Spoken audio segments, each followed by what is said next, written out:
We had an earthquake in Armenia in 1988, which killed 25,000 people. When the international community responded, there was no coordination amongst teams. It was very, very chaotic. Teams would arrive, they just chose a spot to work. There was no way to communicate. Something needed to be done. Mr. President, I have the great honor and the great pleasure to introduce draft resolution on the strengthening of the coordination of humanitarian emergency assistance of the United Nations.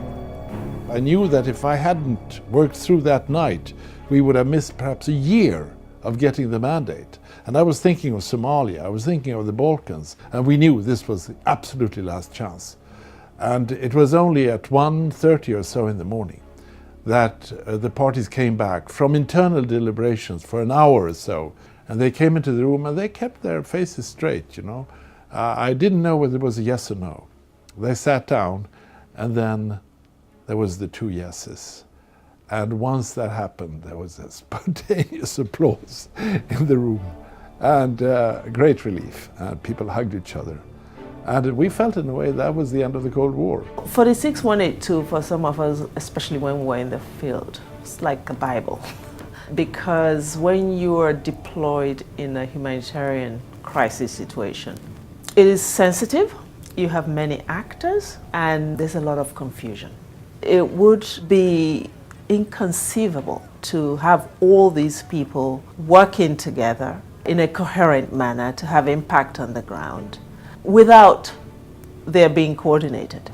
It's tremendously important that OCHA perform a coordinating role so that each of us can concentrate on our own jobs and our own missions. The resolution created the key instruments for humanitarian coordination. It created the Emergency Relief Coordinator, the IAC, and even OCHA. It provided a way for humanitarians to organize themselves during the crisis response. For example, humanitarians started launching the joint appeals, which we now call humanitarian response plans. But the real strength of the resolution lies in its adaptability. Over the past quarter century, 46182 has changed and evolved based on operational realities.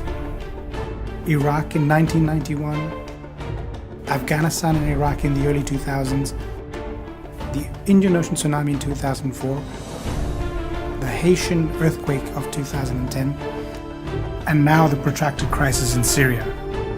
These are all transformative moments in the humanitarian community's response and have resulted in new instruments and systems to respond better, including through the strengthened SURF and now through the Agenda for Humanity. More than ever, we need to work together to build resilience to global risks such as fragility, conflict, forced displacement, climate change, and pandemics. The significance of SDG vis-a-vis the humanitarian is that it actually has a fundamental message, and that is leaving no one behind. Probably the most important contribution has been in advocacy, in making sure that humanitarian action remains a key element of the international community's agenda. We must remember that humanitarianism is not just about assistance, vital as that is. It's also about upholding international humanitarian law. It's political failures that drive so many humanitarian crises.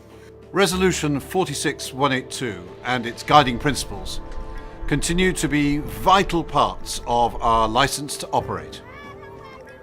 Moving forward, the Agenda for Humanity gives us the best chance to deliver on our collective promise to reduce and end human suffering.